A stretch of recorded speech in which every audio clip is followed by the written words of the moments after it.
Hello and welcome back to more Honkai Star Rail. My name is what you know. You can call me Andrew.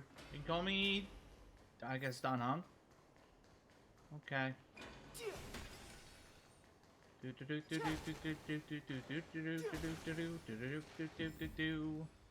This is the Library of Philia, a place where the Grove stores its collection of tomes.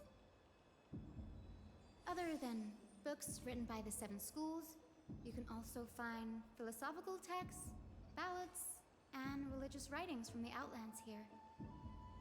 Cities that desire to learn from the Grove were apparently expected to contribute knowledge of equal value to what they sought. We've had more than our fair share of hilarious episodes over the years.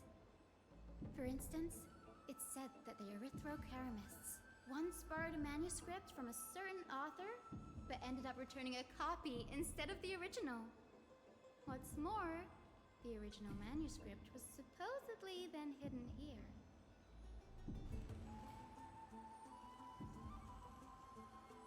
Nice? No need to hold yourself back, Danny. You can just tell it like it is. Their behavior was no different from bandits. Shame on them.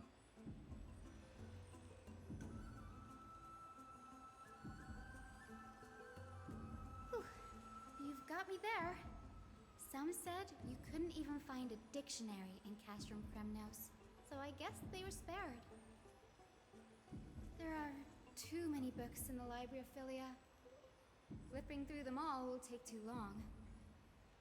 Why don't we use the Biblioslate to search for the texts we need?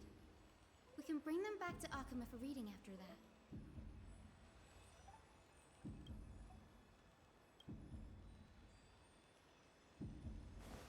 Dude, that is kind of creepy.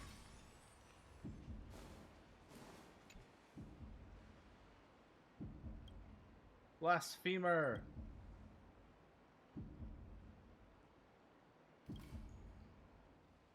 Ugh, it's so dusty in here. Whoa. Are these all complaints about him? Who is Anaxa, really? I can already see what they must have written. Anaxa has no respect for the gods. His very existence undermines order in our society. They're probably all things like that. There's probably one or two different ones. Why else would they call him the Great Performer? When Anaxa established his school of thought, the first thing he apparently did was read his own work to everyone. Are the Titans truly an accurate reflection of what humans think gods should be? Worlds created by gods are indubitably perfect, but what of Amphorius? Only foolishness and insensitivity everywhere you turn.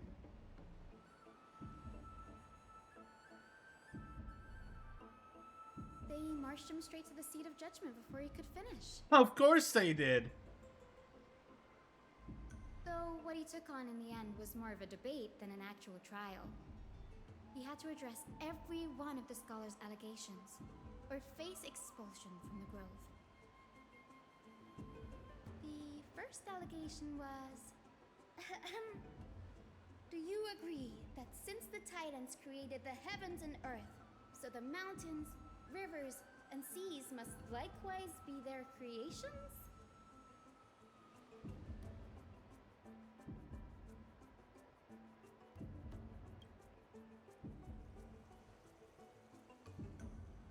Anaxa would have probably been spared a lot of trouble if he had answered this way. Instead, he quoted past instances of the Flame Chase journey and posited that humans have the potential to take over the divinity of Titans. Needless to say, I his think he's critics right. didn't take kindly to his answer. I think So he's they right. followed up with a second allegation. You claim to be studying souls, yet you are, in fact, defiling them and committing acts condemned by the gods. Do you admit it?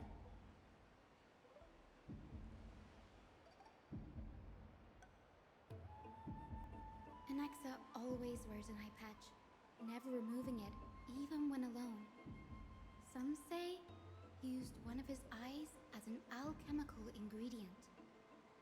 Every being in the world owes their safekeeping to Kithily, and this is even more so for the Chrysos heirs who have divine blood coursing through them. If he has really done something of that nature, then it'd indeed be sacrilegious. Thankfully, they had no way to prove it, so it amounted to nothing more than an allegation in the end. One by one, Anaxa engaged in wars of words against those who would challenge him.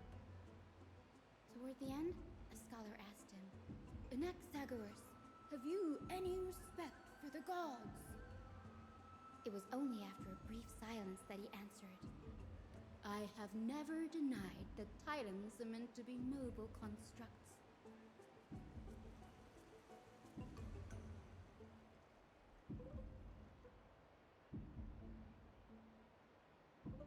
Yes, I'm not sure how that controversy was eventually resolved, but what's for certain at least is that Anaxa was allowed to stay in the grove where he continued his research, despite being regarded as a heretic. He wouldn't care. By the way, this stack of complaint letters has reminded me of a place in the grove. We may find clues there that aren't on the teleslate. I'm talking about Anaxa's alchemy lab, hidden between the cornerstones.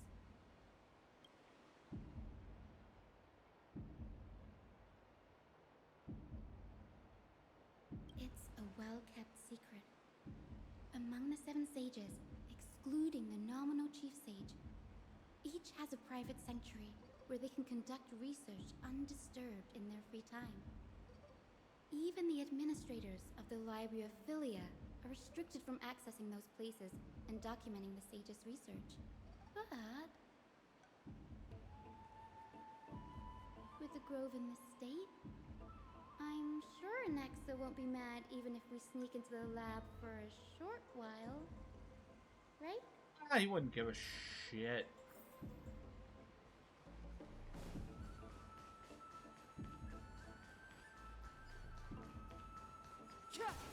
Be realistic here, he wouldn't care.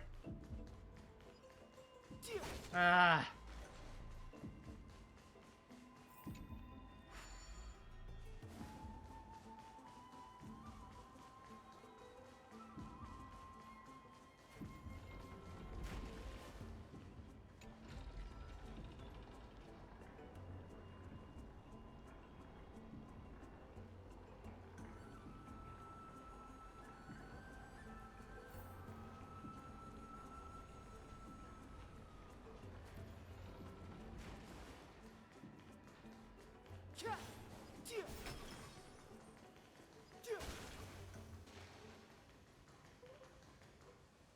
This is the place, but where is everything? Materials for alchemical experiments, matrix diagrams, and even the seal to the lab. They're all gone. Did the Black Tide destroy it all?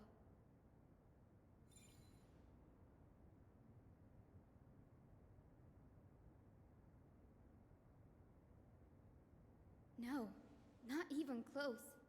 Not only are alchemy experiments high-risk activities, but Professor Anaxa also has a penchant for using bizarre materials.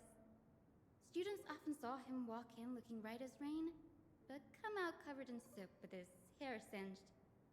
Naturally, no one dared to come near this place.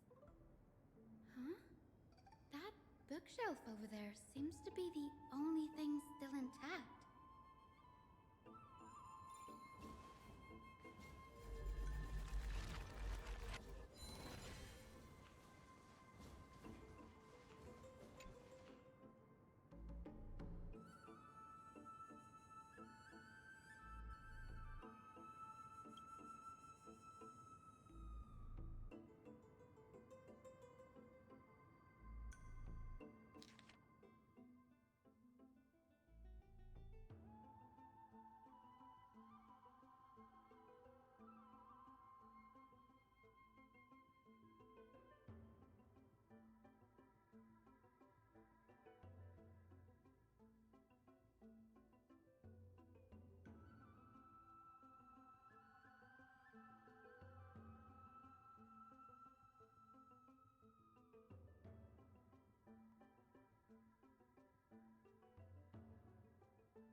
going on? Anaxa is conducting research on our friends in Alchema and... me? Yep.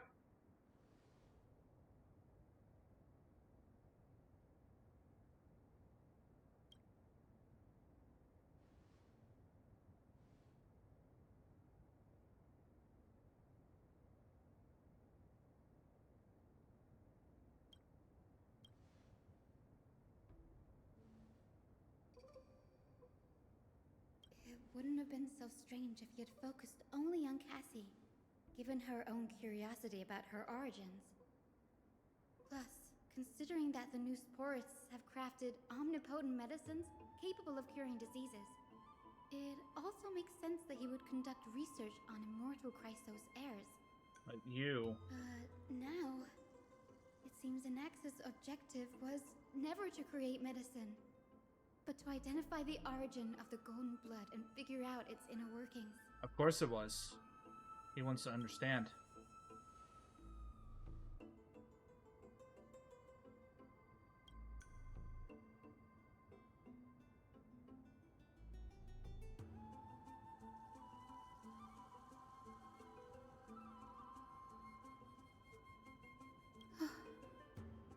Danny, look at this. I have a bad feeling about this. What is it?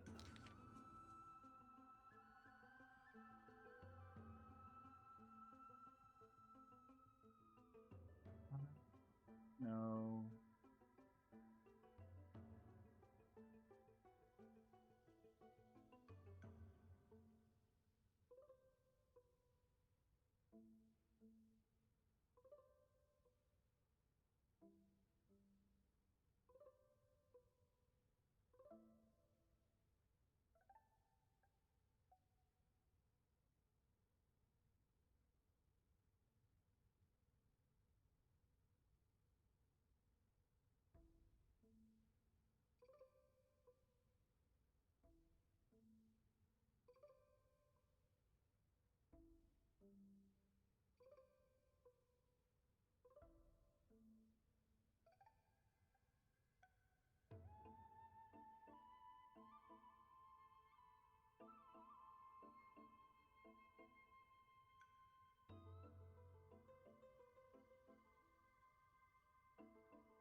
My biggest fear.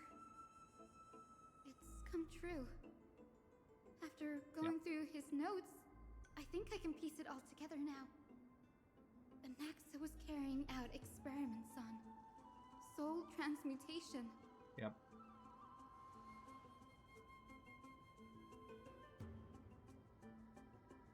Yes, this is what he was secretly conducting research on. Something he had to keep hidden from others. Compared to his public speeches, this is the real blasphemy. Oh, I just thought of something. Do you remember when the Black Tide was approaching? The Grove had planned to send Cersei's core flame to a safe place. But an accident happened along the way, and Anaxa lost his life in the process?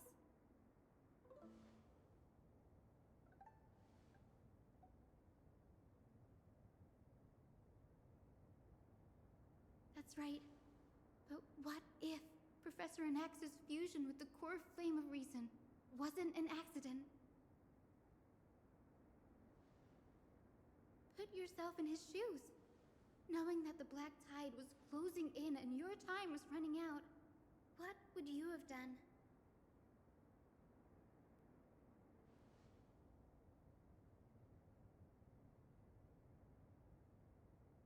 Exactly. When the Black Tide came, the true reason Anaxa headed to the Luminary Throne was to transmute and fuse himself with the Titan's core flame. Oh. No. Judging from how he reacted after the event, the results came as a surprise. Maybe he failed to consider the possibility that Cersei's would make a similar decision. The manuscripts detailing all the alchemical formulae have been taken away. research is still ongoing. He's not done. Like, what? There's only one Titan left in the world now. Yeah. No. No way.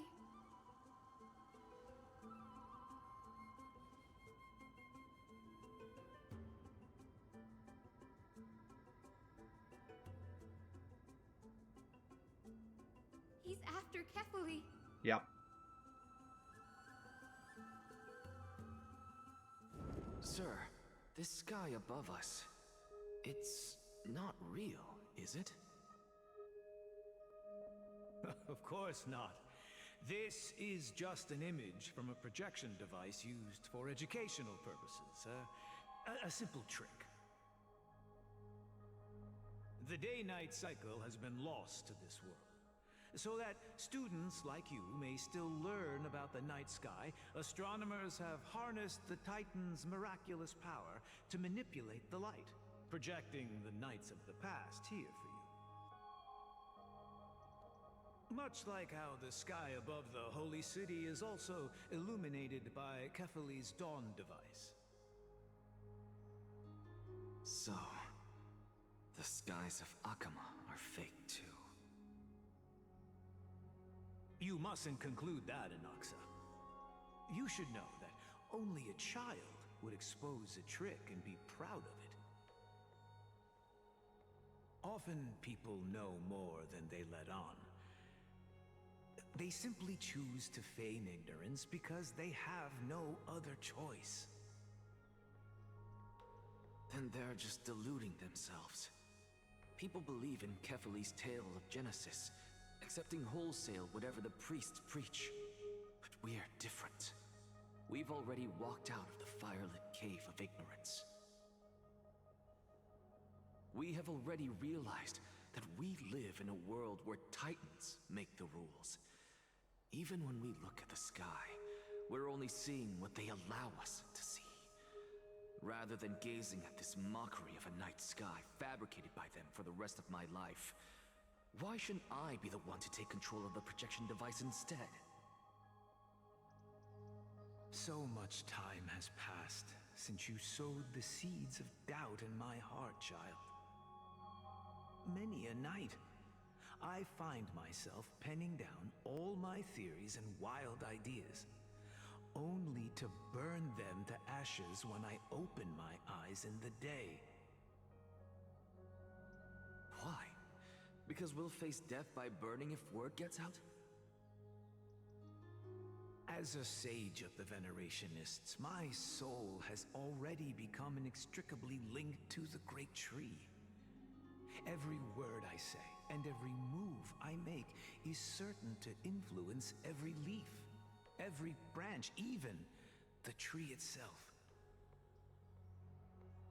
But above all else, my days are numbered. Instinctively, I have my doubts about the golden blood and the human soul, yet I have no means of verifying them. The golden blood in my veins is woefully thin, and I am loath to waste what little time I have left obsessing over a hypothesis that cannot even be proven in the first place. But I can, sir. I can do it for us. The time is right. Give me all that I need, and I shall accomplish this grand feat on your behalf.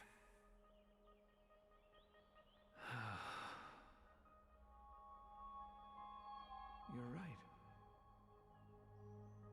I shall do just that. In the next meeting of the sages, I will spare no efforts fighting for the rights you deserve. Go. Establish your own school of thought. Find out what we are. Become the one who conquers the ultimate truths of the world. Child of humanity. You didn't go to such lengths for an audience with Kefali. Just ask him a few questions, did you?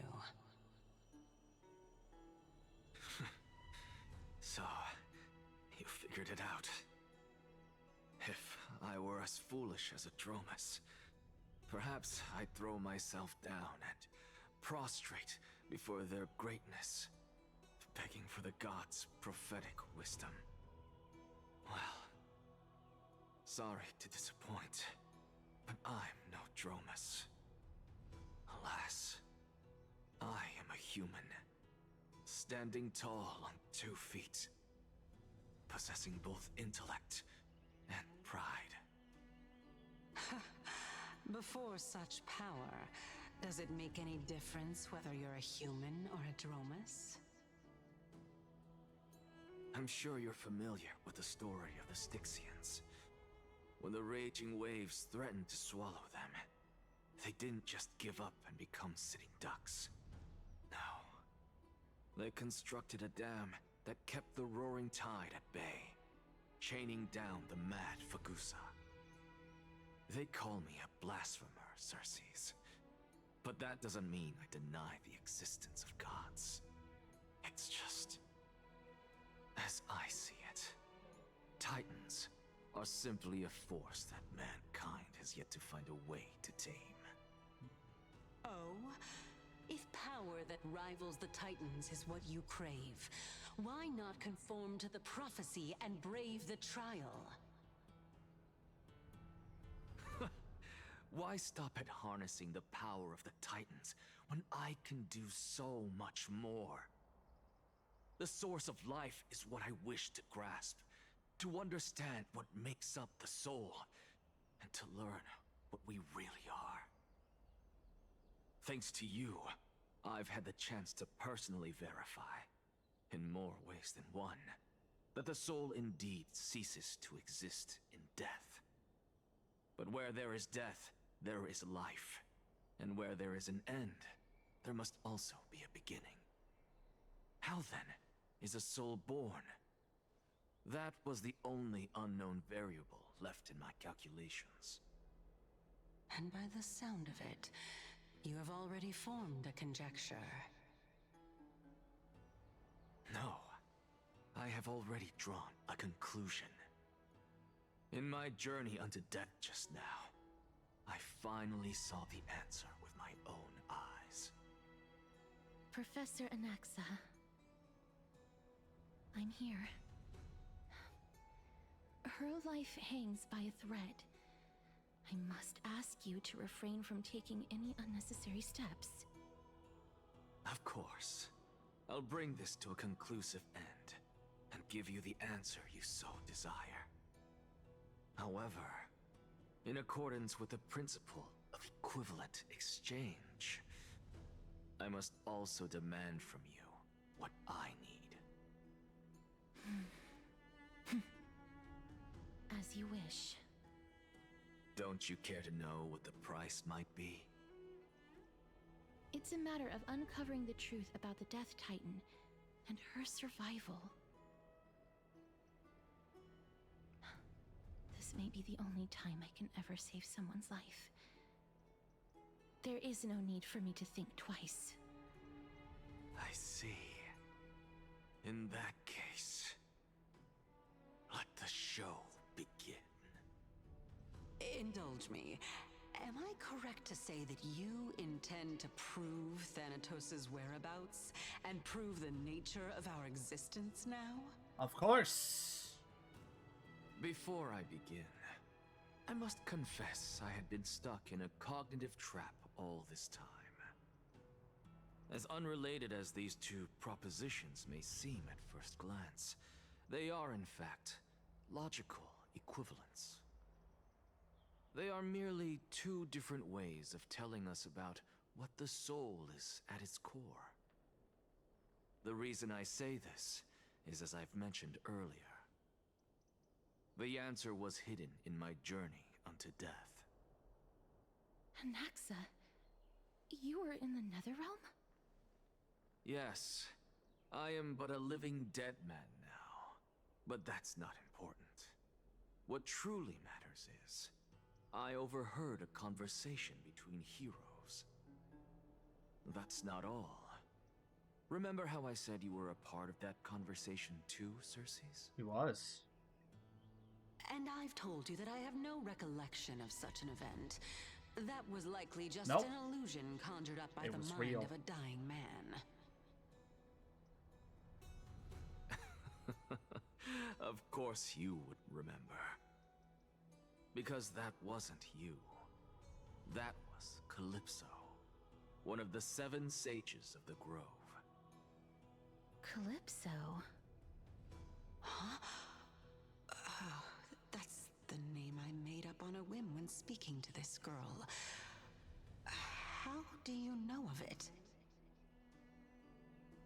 And surely you jest. Don't you think I, of all people, would know if that were the name of one of the 7 sages under the shade of my tree? Don't you claim to know the grove's past like the back of your hand? It seems you've lost even the memories seared into your soul. Use your head, Circes. Since all of this took place in the realm of the dead, it stands to reason their likenesses are of souls from the past. The living cannot step foot into that world, so who could they be? Think about Calypso. Why does she share your likeness? Yet you have no idea who she is. The answer is evident, is it not? Those fallen heroes are the mortal incarnations of the Titans before their ascensions to godhood. The gods aren't master creators born out of thin air, and they are no different from humans, because they all evolved from one. There it is.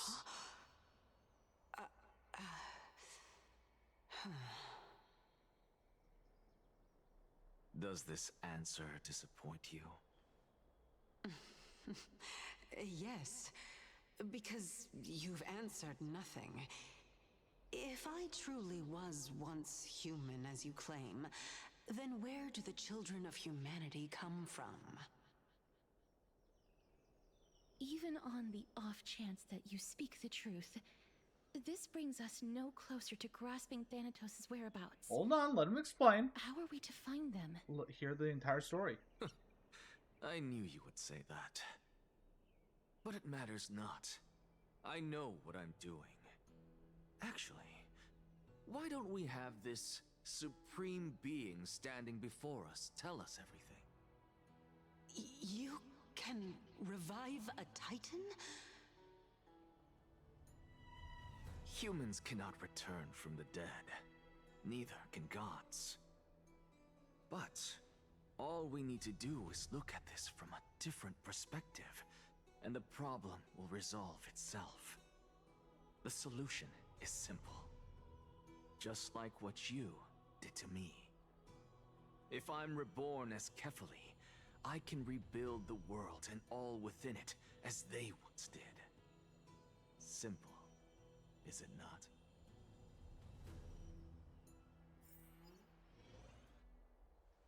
So that's his plan. Meanwhile, I have news from Hyacinth and Danhung. Anaxa might be trying to do something with Kefali's divine body. he's trying to do a fusion dance. But what could Anaxa want? Is the Council of Elders going to sit around and let such a sacrilegious act unfold?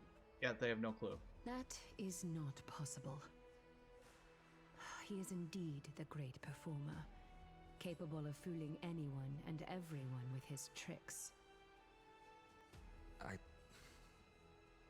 I'm sorry. No need for guilt, for this is good news to us. The Council of Elders has found themselves a traitorous ally. Anaxa's ambitious desires will be something we can exploit. What we should be doing now is to keep our eyes peeled for whichever trickery Kynus is up to, and react accordingly to thwart her plans. Being Akima's political center, the Demigod Council holds just as much significance as the Vortex of Genesis. Someday, after my duty is over, this site will take the place of the battlefield where you hunt gods. Become the next challenge you ought to overcome. Till then, it's best to get used to this place as soon as possible.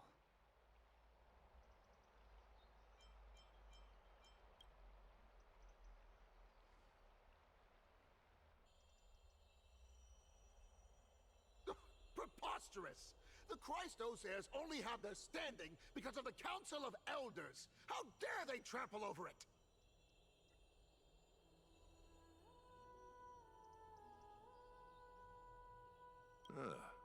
It's been a while. Prateros. Wait.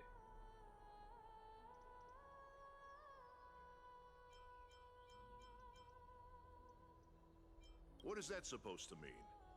Is this really the sort of person that the young lord praised as a ferocious warrior? It has indeed been some time, Lord Krateros. What brings you here in such haste? Shh, keep it down. Be more vigilant. See those duplicitous dogs over there? They do the dirty work for kindness. I'm gonna hit him with my I've already ordered bat. my people to hold them back, but we should still lay low. Unless you're itching for a bloody fight to get a workout in. I'm looking for a fight. I'm bored. My bad. So, did something happen? Did you hear thunderclaps last night?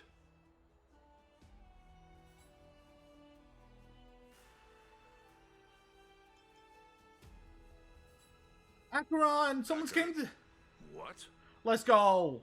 She's been through a lot lately. Please pardon her.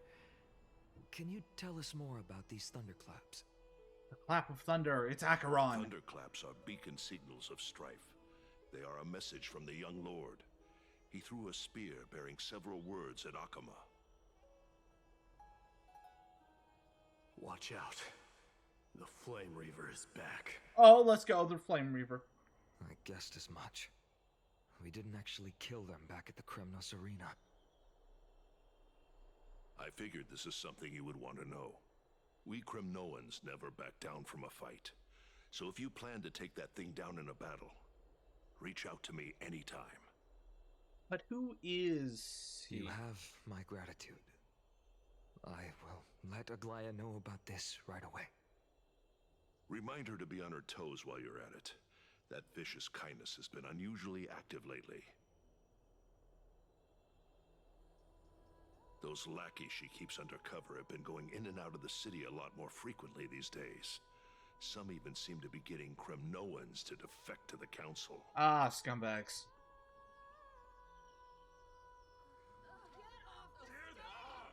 Yeah, let's go fight.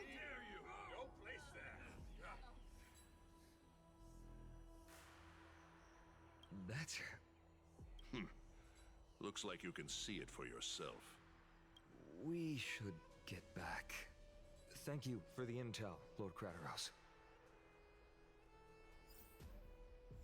Yay! Alright, that's gonna be it for this episode. Tune in next time for some more Honkai Star Rail. See you then. Bye!